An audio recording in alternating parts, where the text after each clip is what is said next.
El título de la conferencia de esta noche es El fuego extraño y trata sobre el Espíritu Santo.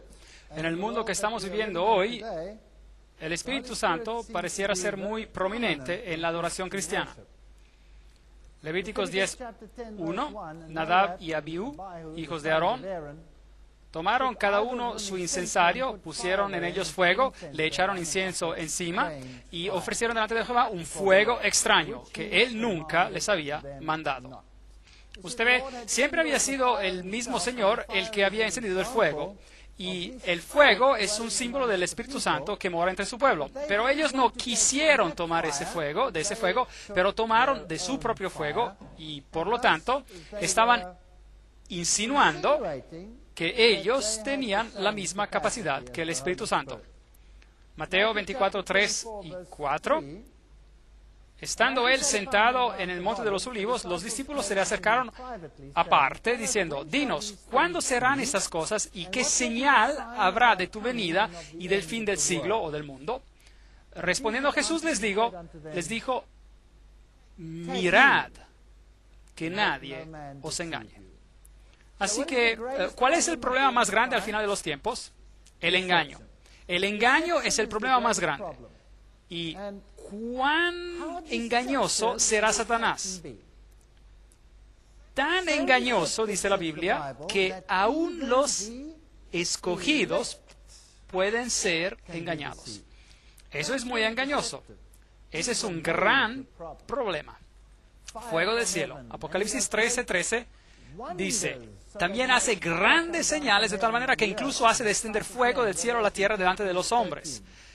Eso significa que esta nación protestante, representada por la bestia que sale de la tierra, hace descender fuego y con eso engaña a los hombres. Ahora, díganme, el mundo religioso protestante, ¿alega hacer descender fuego del cielo? Sí lo hace. Fuego fresco, convención de milagros, disculpen. Venga y vea lo que el Señor puede hacer por usted. El gimnasio del Señor despecha, levanta a este peso, el pecado del mundo. Estos son algunos de los anuncios que se hacen, invitando a las personas a estos movimientos religiosos de poder. Personalmente pienso que hay blasfemia en esa publicidad, pero sin embargo, prosigamos. Hechos 1:8 dice: pero recibiréis poder cuando haya venido sobre vosotros el Espíritu Santo. Este poder del Espíritu Santo era para equipar a las personas para que llevasen el Evangelio al mundo entero. En otras palabras, este poder era para servir a otros y no a sí mismo. ¿Qué hay si nosotros pudiéramos manipular este asunto y pudiéramos tener más poder con nosotros mismos y que esto fuera una evidencia de la aceptación con Dios? ¿Sería esto equivalente al poder del Espíritu Santo? La Biblia dice, si me amáis, guardáis mis mandamientos. Si me amáis, guardad mis mandamientos. Y yo rogaré al Padre y os dará otro Consolador para que esté con vosotros para siempre, el Espíritu de verdad. Juan 14, 15 a 17. En otras palabras, existe el prerequisito para recibir ese Espíritu de Dios y es un espíritu de obediencia. Y un espíritu de obediencia implica un espíritu de arrepentimiento, porque todos hemos sido desobedientes a Dios y necesitamos venir a cuentas nuevamente con sus requisitos. Nuevamente, tenemos que entender que es Dios el que nos limpia de toda maldad. Tenemos que comprender que es Jesús el que nos da la vida eterna y necesitamos desarrollar un espíritu de gratitud que nos motivará a que guardemos sus mandamientos y a través de eso Él nos habilitará con su poder para predicar su verdad a otros. Eso me gusta. Juan 3:16 dice, de tal manera amó Dios al mundo que ha dado a su Hijo unigénito para que todo aquel que en Él cree no se pierda, sino que tenga vida eterna. ¿Pueden ver en lo que está centrado el Evangelio en este versículo? El Evangelio ha de ser centrado en Cristo.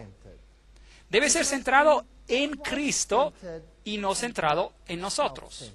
Significa sumisión a Cristo y no sumisión a uno mismo. Pero si andamos en la luz, como Él está en luz, tenemos comunión unos con otros y la sangre de Cristo, su Hijo, nos limpia de todos pecados. Primera de Juan 1:7. Caminar en la luz de Jesús. Hoy hay otra forma de religión de poder. Personas de poder. La Convención del 94 informa, desde el final de los años 60, la religión de poder en el mundo ha movilizado, conmovido a los hombres grandemente. Y literalmente millones de personas se adhieren a esta clase de adoración. Y es así que descubrimos que la renovación carismática es el elemento de adoración hoy en día. La Biblia dice que el Espíritu Santo convence de pecado. Y cuando Él, es decir, el Espíritu Santo, venga, convencerá al mundo de pecado, de justicia y de juicio. Juan 16:8. En otras palabras, si usted realmente ha recibido el Espíritu de Dios, lo llevará a que usted confíe solamente en Jesucristo y solo en sus méritos. Porque usted se dará cuenta que usted está en la bancarrota, que usted no tiene derecho a nada, porque todos nosotros somos transgresores de los requerimientos de Dios, y por lo tanto es solamente por los méritos de Jesús que podemos ser salvos. Y el Espíritu Santo nos convencerá de nuestra necesidad de Jesús.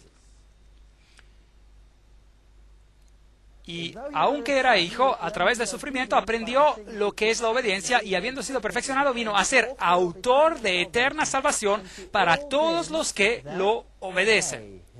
Hebreos 5:8-9. Es inútil decir, acepto a Jesucristo como mi Salvador, pero no estoy preparado para aceptarlo como mi Rey. Si lo acepto como mi Rey, habrá un espíritu de obediencia. No porque estoy obligado, sino porque yo quiero. La belleza del verdadero cristianismo es la obediencia que se brinda voluntariamente. En el cristianismo somos personas totalmente libres. ¿Por qué? Porque Cristo es 100% desinteresado. No hay egoísmo en Él. Y la obediencia es porque sus requisitos tienen sentido, son lógicos y son una expresión de su amor. Son una protección, por así decirlo, una muralla de protección en contra del dolor y el sufrimiento. Así que la obediencia yo no la percibo como no harás esto, no harás esto, si no harás esto. Pero simplemente, como no lo harás, no lo harás, porque ni siquiera vendrá a tu pensamiento. Esa es la obediencia. La obediencia no es miedo de las consecuencias. La obediencia es amor por su tierno cuidado y misericordia. Esa es la diferencia. Así que la obediencia verdadera no es motivada por el miedo. Y el Espíritu Santo nos fortalece para resistir las tentaciones. Así que incluso nuestras buenas obras están sujetas a Jesucristo. Y solo me puedo encomendar a Él en obediencia porque Él es desinteresado. ¿Tiene esto algún sentido para ustedes? Él es tan desinteresado que nunca utilizará o usará mi obediencia como una forma de sumisión. Porque Él no está obsesionado con el poder. Él es apacible, manso y humilde. Por lo tanto, cualquier obediencia que le doy debe ser por amor y no por compulsión o miedo. Esa es la verdad del Evangelio. El pecado conocido silencia al Espíritu Santo. No me eches delante de ti y no quites de mí tu Santo Espíritu. Salmos 51:11. Si continúo en transgredir la ley de Dios, Él no me forzará porque esta no es su naturaleza. Él no dirá, te voy a forzar. Ese es el espíritu de Satanás, ese no es el espíritu del Señor. Solo se retirará. Salmos 19:13 dice, preserva también a tu siervo de las soberbias, que no se enseñoreen de mí. Entonces seré íntegro y estaré libre de la gran rebelión. Así que el Señor me cubre con su amor. Esa es la justificación. Y el Señor me otorga poder con su amor. Eso es la santificación. Ambos me son otorgados por Él, de manera de que yo no tengo realmente nada de que jactarme. Entonces Samuel dijo, ¿acaso se complace Jehová tanto en los holocaustos y sacrificios como en la obediencia a las palabras de Jehová? Mejor es obedecer que sacrificar. Prestar atención, mejor es que la grasa de los carneros. Primera de Samuel 15:22. Pero no debemos malinterpretar esta obediencia. Es muy vital que comprendamos la obediencia en su sentido correcto. Pero el Consolador, ¿no es este un hombre hermoso? Pero el Consolador, el Espíritu Santo, a quien el Padre enviará en mi nombre, Él os enseñará todas las cosas y os recordará todo lo que yo os he dicho. Juan 14:26. Así que, además de ser quien nos conduce al arrepentimiento y a Jesucristo, también nos consuela. También nos da la esperanza. Así que en Jesús hay esperanza. Y en Jesús podemos ser plasmados, sellados con aquellas cosas que nos edifican y no derriban. Eso es lo que el texto dice. Es un texto muy hermoso. El Espíritu Santo nos conduce en toda la verdad y la Biblia dice que Jesús es el camino, la verdad y la vida. Nosotros somos testigos suyos de estas cosas y también el Espíritu Santo, el cual ha dado Dios a los que lo obedecen. Hechos 5:32. Obediencia por amor. Esta es la relación correcta. Querer hacer lo que es correcto y pedir a Dios que le ayude en este proceso. Así es que el Espíritu Santo conducirá a las personas al arrepentimiento del pecado, guiándolas a una comprensión más plena de la verdad sobre Dios y Jesucristo. Hay muchos versículos que respaldan esto. En segundo lugar, su propósito es para beneficiar a aquellos que son traídos a la iglesia por el testimonio del Evangelio. Así que el Espíritu Santo fortalece a las personas para que difundan el Evangelio y las buenas nuevas y para vivir la vida que Jesús quiere que vivamos. Y el don de lenguas, por ejemplo, fue dado para que el Evangelio pudiera ser difundido en varios idiomas. Hechos 2:6 dice, porque cada uno los oía hablar en su propia lengua. Idia dialecto en griego, es decir, en su propia lengua materna. Vemos que el don de las lenguas y la profecía están asociados con el propósito de comunicar el Evangelio. Todo lo que Jesús hace es desinteresado. La gran tristeza, las iglesias están vacías. Usted ve, antiguamente solían señalar a Jesús como el Salvador del pecado y las personas empezaron a dejar la iglesia. Pero al mismo tiempo otros grupos empezaron a crecer dramáticamente y así es que tenemos iglesias de poder con un gran crecimiento, donde el ambiente es refrescante, donde hay algo que ocurre y donde realmente las personas pueden ver y percibir. Comenzó con el movimiento de Pentecostés y este hombre, David du Plessis, un sudafricano, fue el primer presidente del Consejo Carismático Mundial y es por eso que lo llaman el Señor Pentecostés. Aquí están algunos de los símbolos que ellos usan, triángulos y peces y todas esas cosas. Déjeme recordarle otra vez de esta pequeña tabla que hemos estado mirando con regularidad, donde vemos que las antiguas religiones de misterio han sido perpetuadas a través de los caballeros templarios, los rosacruces, el papado, la masonería y los iluminados, y que ellos, de acuerdo con esa tabla, controlan el Consejo Mundial de Iglesias y el movimiento de la nueva era. Ya tuvimos una conferencia completa sobre esto y vimos las varias filosofías que hay detrás de esto. Veamos si podemos identificar algunas filosofías interesantes en el pensamiento moderno de la religión de poder. Este es el libro En su presencia por E.W. Kenyon. Esto fue al inicio del movimiento carismático, donde esta nueva doctrina empezó a hacerse conocida. Veamos cómo ellos ven las cosas. Conocer que esa derrota le fue administrada a él por nuestro sustituto. Se está refiriendo a Jesús que derrotó a Satanás. Cierto es que conocer que esa derrota fue administrada a él, a Satanás, por nuestro sustituto, es decir, a Jesús, y se pone a nuestro mérito. Eso es muy extraño. Así que en los registros de la Corte Suprema del Universo, nosotros somos los amos de Satanás y que Satanás reconoce que en el nombre de Jesús, nosotros somos sus amos. Cuando el corazón conoce esto de la misma manera que el cuerpo conoce el calor y el frío, entonces la fe no es necesaria. ¿No encontramos aquí un cambio en el énfasis de Jesús a nosotros? Sabemos que Dios mismo puso a Satanás y a toda su habilidad bajo de nuestros pies. Y nosotros somos considerados por el Padre y por Satanás como amos del dominio de las tinieblas. En su presencia, página 92. Ahora, ese es un libro que fue distribuido ampliamente bajo todas las Full Gospel Churches, las iglesias del Evangelio completo, del Evangelio total o pleno. La Biblia dice, preciso es que Él reine hasta que haya puesto a todos sus enemigos bajo sus pies. Primera de Corintios 15:25. Hebreos 2:6-9. ¿Qué es el hombre para que te acuerdes de él? Todo lo sujetaste bajo sus pies. Sí, esa era la promesa. Pero aunque todavía, dice el texto, no vemos que todas las cosas le sean sujetas.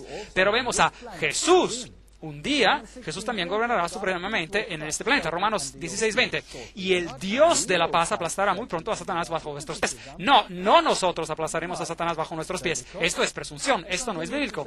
Él continúa diciendo, nosotros estamos tomando el lugar de Jesús. Él vino a destruir las obras del adversario. Nosotros estamos completando la obra que Él empezó. ¿Acaso eso no nos da un tremendo poder? Todo lo que nosotros podemos hacer es nada sin Jesús. Así que, ¿quién es el que realmente hace la obra aquí?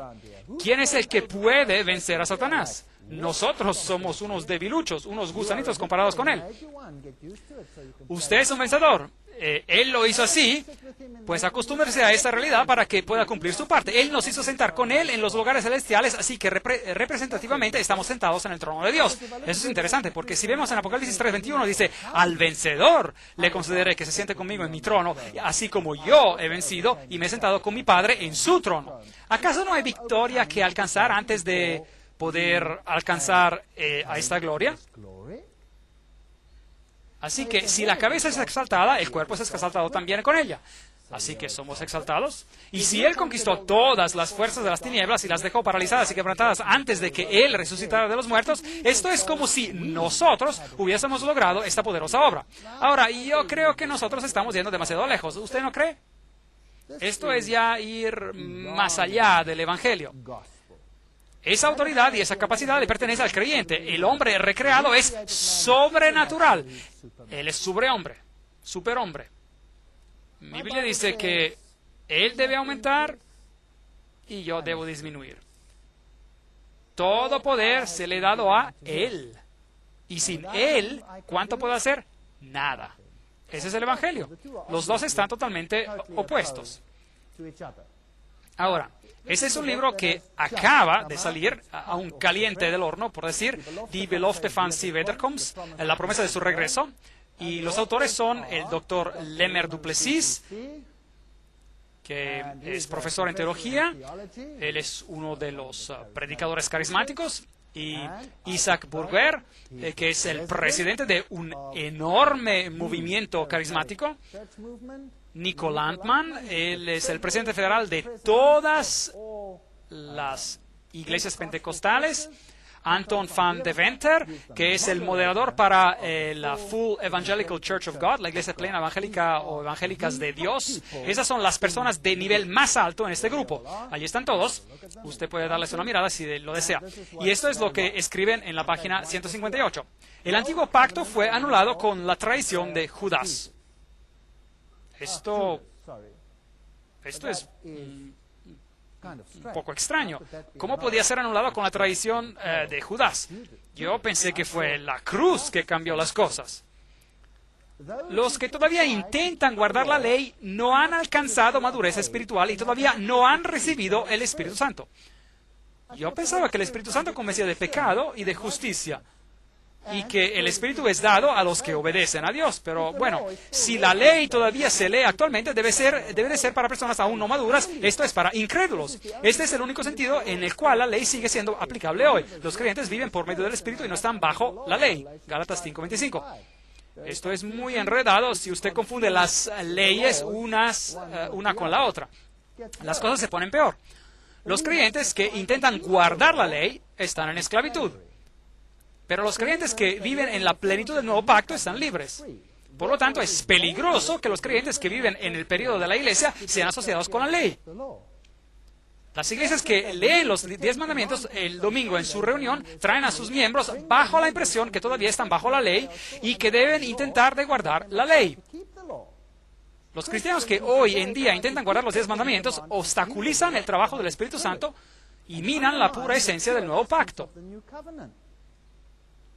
Eso es muy interesante. Así pues, parece que entonces debemos salir y codiciar y robar y violar y cometer adulterio y asesinar y ser miserablemente groseros con nuestros padres y deshonrar a Dios, y así alcanzamos la madurez. ¿No es eso lo que dicen? ¿Eso tiene sentido? Eso no tiene sentido para nada. Y estas son las personas del más alto nivel. Estos son los moderadores y los presidentes de las iglesias más grandes. Esto es bien extraño. Apocalipsis 14:12 dice: aquí está la perseverancia de los santos, los que guardan los mandamientos de Dios y la fe de Jesús. Bien. Ese escrito, quien quiera que escribió eso, tenía obviamente un espíritu falso. Y no es de asombrar que cambiaron esos asuntos en las nuevas Biblias. La experiencia de Toronto, ¿qué es lo que esto implica? Leamos sobre esto. La bendición de Toronto para ablandar a los cristianos para que acepten a la nueva era. Benjamin Crane, ¿usted se recuerda de él? Él es el portavoz que representa a Maitreya. La persona que está representando a Maitreya, el Cristo de la nueva era, recientemente le preguntaron acerca de la bendición de Toronto. Su respuesta fue que él pensaba que la bendición de Toronto es una buena cosa. Y es, según él, el método utilizado por sus maestros espirituales para ablandar a los cristianos fundamentalistas para aceptar al Cristo de la nueva era cuando él aparezca. Esa es una declaración fascinante, digna de ser notada. ¿Quiénes son los grandes predicadores carismáticos en el mundo hoy en día y hacia dónde nosotros somos dirigidos en el mundo? Bueno, este hombre que se encuentra aquí es Rodney Howard Brown. Él era conocido como el barman del Espíritu Santo. Porque, bueno, así es como lo llamaron, porque la gente conseguía emborracharse en risa santa. Este hombre aquí es Reinhard Bonnke. Reinhard Bonnke es un predicador alemán que predica en África. Y él predica a millones a la vez. Él no se molesta con audiencias pequeñas. Él tiene audiencias enormes de 2 y 3 millones de personas a la vez. Y obviamente no caben en una sala. Él contrata a valles. Y ponen altavoces hasta el final del valle. Y entonces él tiene sermones de sanación que consisten en gritar en muy alta voz a Satanás, diciéndole: Satanás, yo te maldigo, y yo te pisoteo, yo te pisoteo, yo te maldigo, yo te pisoteo, yo te maldigo. Y esto continúa, continúa y continúa hasta que todos están sanados. Eso es básicamente cómo funciona. La risa santa es otro fenómeno que es bastante común hoy en día. Abre los cielos, Señor, emocionalismo, muchos chillidos. Y este es el trabajo del Espíritu Santo.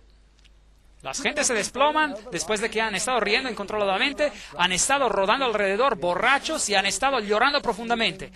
No hemos podido parar algunas reuniones porque la gente estaba alabando a Dios y los testimonios son numerosos y variados. Es una fiesta gigante que se está llevando a cabo. 1 Corintios 14:40 dice: pero hágase todo decentemente y con orden. Esto me suena algo debajo a sí mismo, algo dejado a sí mismo.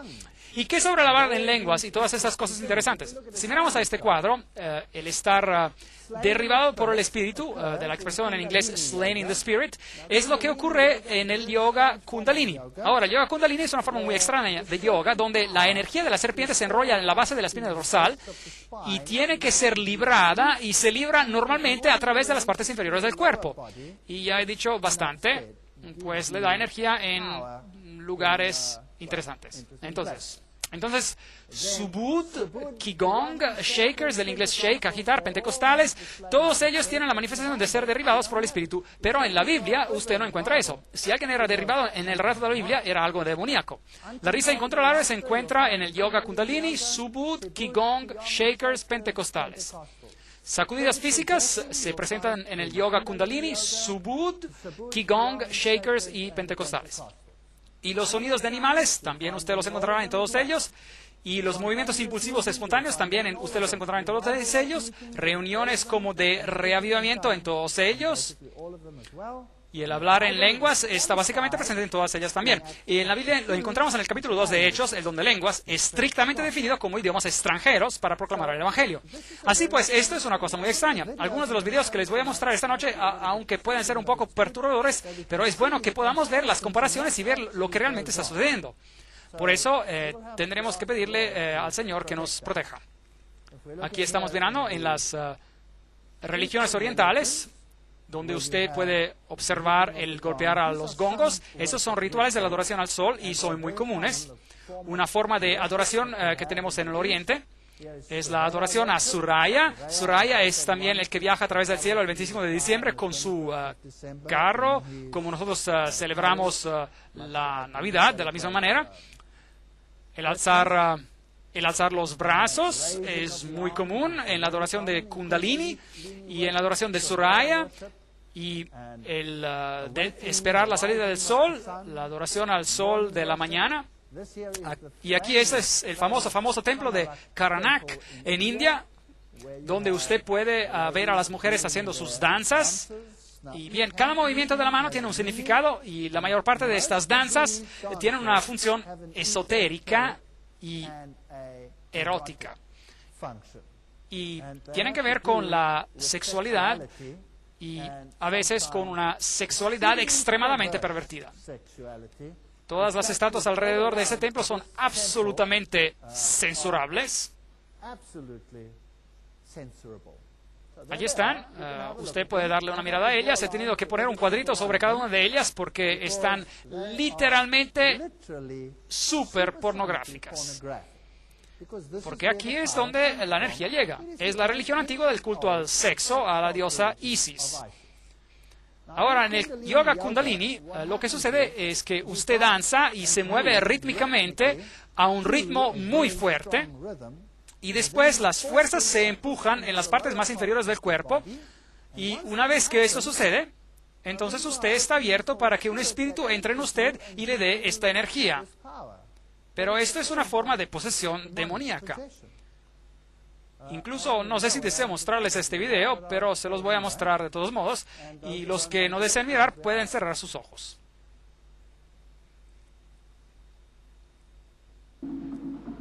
Este tipo de yoga, llamada la meditación dinámica, es una combinación de la nueva era que mezcla el hinduismo y la psicoterapia. Este ejercicio incluye la respiración y la hiperventilación rigurosa. Está diseñado para despertar la fuerza de la serpiente llamada Kundalini, que los gurúes creen que se encuentra enrollada en la base de la espina dorsal.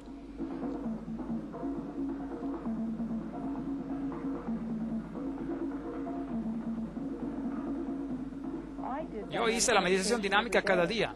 Nosotros también ya la llamamos meditación Kundalini. Comienza con una respiración catártica y eso se hace para mover su energía de su cabeza y hacerla entrar en su cuerpo y usted respira.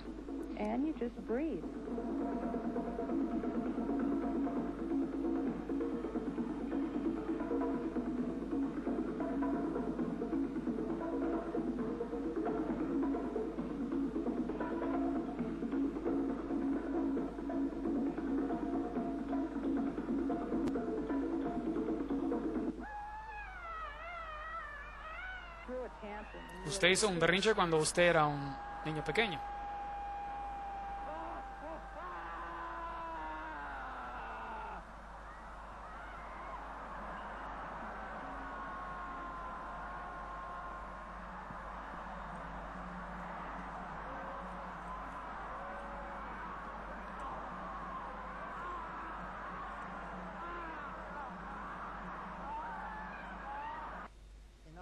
Bien, eso es suficiente. Esto es lo que sucede en las religiones orientales.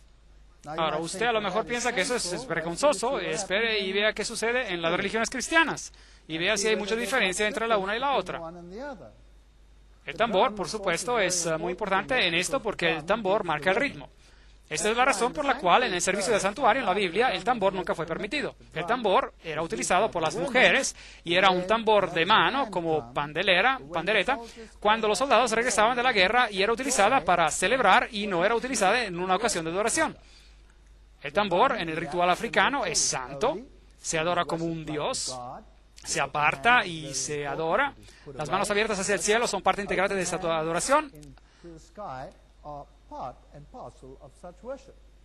Ahora, José Cardinal Suenens, quien recibió el premio Templeton, seguimos buscando las conexiones aquí. Recuerden que el Concilio Vaticano II, como discutimos en la conferencia anterior, dijo que después de 1962 los servicios tenían que ser más animados. Tenían que haber movimiento de brazos, gesticulaciones, actitudes corporales, exclamaciones internas, externas, todas esas cosas debían ocurrir. Así pues, el cardenal Suenens estuvo intensamente involucrado con el movimiento carismático y fue escogido por el Papa Juan XXIII, quien condujo el Concilio del Vaticano II, de ser uno de los principales arquitectos de las reuniones del Vaticano II, y él desempeñó servicios en todas las 4 juntas más importantes. Suenens declaró: desde que he tenido esa experiencia carismática, mi lealtad al Santo Padre como el vicario de Cristo en el mundo se ha aumentado y se ha consolidado. Mi devoción por María como la corredentora y mediadora de mi salvación se ha asegurado, y mi apreciación por la misa como el sacrificio de Cristo ahora se ha aumentado. Así que este espíritu que le dio esa experiencia carismática, ¿lo condujo a la Biblia o a las doctrinas de Roma? Ciertamente no lo condujo a la Biblia. Y yo no creo que este fuera el espíritu de la verdad. Suenens también recibió y dio el discurso de apertura en la segunda conferencia mundial sobre la religión y la paz, y él recibió del Papa Pablo VI la bendición. Las delegaciones estaban particularmente impresionadas con el papel importante que la unidad religiosa desempeñará en establecer el gobierno mundial venidero. Un continuo llamado fue anunciado para un nuevo orden mundial bajo la dirección católica. La declaración de Louvain indicó: budistas, cristianos, confucianistas, hindúes, jainistas, judíos, musulmanes, shintoístas, chiitas, zoroastrianos y aún otros, hemos tratado de escuchar el espíritu dentro de nuestras variadas y venerables tradiciones religiosas. Apelamos a las comunidades religiosas del mundo para inculcar la actitud de la ciudadanía planetaria. Así que aquí estamos hablando de una unidad de todos estos movimientos. El Templo de la Comprensión, este es un grupo muy interesante otra vez. Aquí está la Catedral del Divino San Juan. ¿Les recuerda esto algo? Siempre que oigo algo sobre San Juan, mis oídos se ponen en alerta. Donde en una ocasión colgaron a un Cristo femenino desnudo, llamada Crista. Estaba colgada en la cruz. Ahora, sobre el Templo de la Comprensión, ellos nos dicen: el propósito del Templo de la Comprensión es la promoción mundial del diálogo y la educación entre las fees para alcanzar el entendimiento y la armonía entre los diferentes pueblos de las religiones mundiales y más allá. El Templo de la Comprensión mantiene un fuerte compromiso de mantener la integridad de cada religión o tradición de fe y cree que cada una de ellas puede permanecer más fiel a sí misma, honrando las verdades inherentes en todas las tradiciones. Eso significa que cada uno debe aceptar lo que el otro enseña, independientemente de si está en armonía con lo que dice la Biblia o si no está en armonía con lo que dice la Biblia. Además, esta es una organización afiliada a las Naciones Unidas, por supuesto. En el otoño del 1998, el Boletín de Noticias del Templo de la Comprensión explica: la relación entre las fees implica fundamentalmente el respeto. En último análisis, eso significa el respeto de las diversas tradiciones, de las diversas religiones, de las diversas fees. Así que quizás un lema que podríamos usar es no el de la conversión, sino el de la comunión. Comunión con compasión. Muy interesante. Ahora, yo no tengo ningún problema en respetar a cualquier religión. Libertad de decidir. Usted es un agente libre, usted puede pertenecer a cualquier religión que usted desee. Pero no me fuercen a mí a comprometer la mía para conformarla a lo que están creyendo todos los otros. Eso no es bíblico y no está según lo que dice la Biblia. Esa es la conclusión. Pero no, el santo y seña no es la conversión, sino comunión. Así que, ¿hacia dónde nos estamos desviando? Nos estamos desviando de una religión centrada en Dios a una religión centrada en el hombre.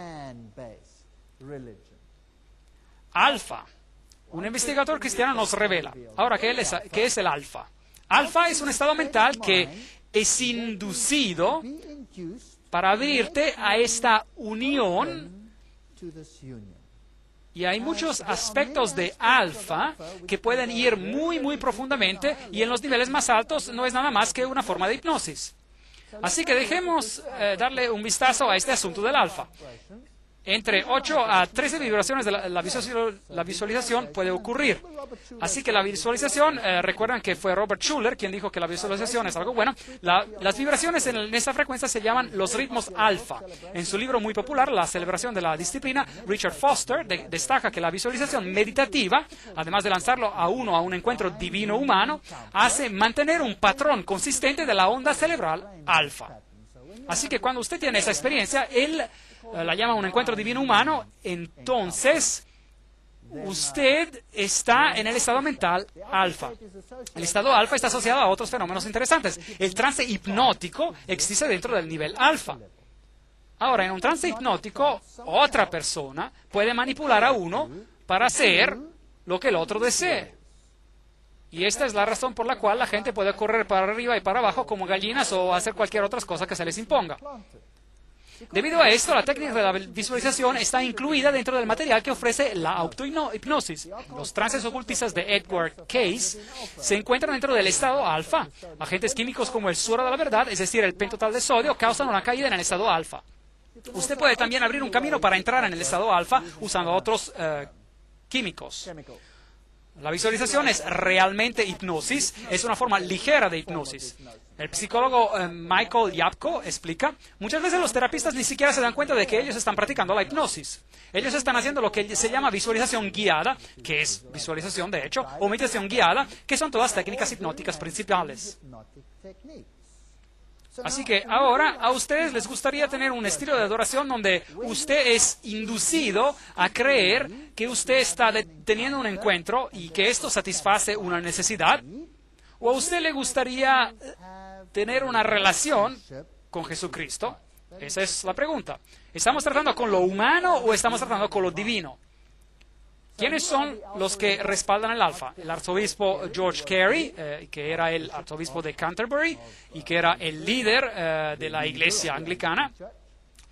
700 de los principales evangelistas del mundo asistieron a una significativa conferencia de Billy Graham en Ámsterdam en el agosto de 2000 y atendieron a los acontecimientos oficiales donde se dieron la parte más destacada, las importantes presentaciones del curso del estado alfa.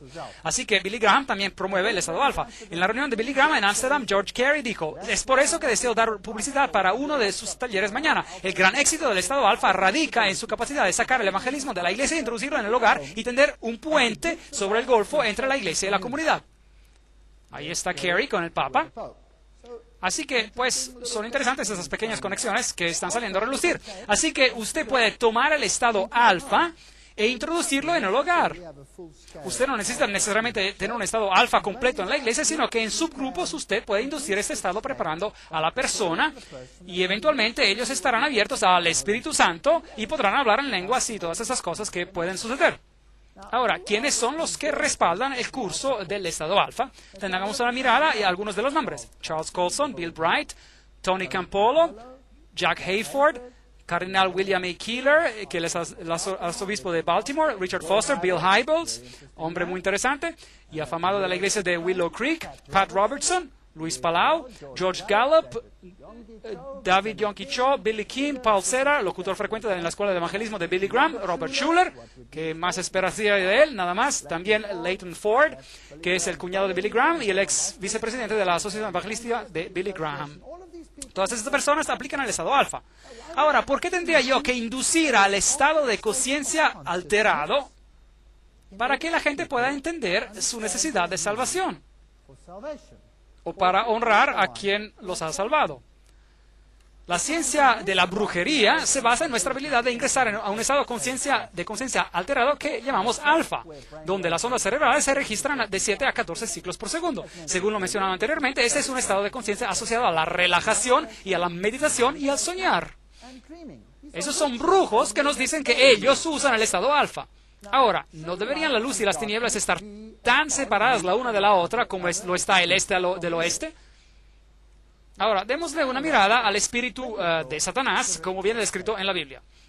En Ezequiel 28, leemos algunos versículos interesantes donde Satanás es usado como símbolo detrás del rey de Tiro.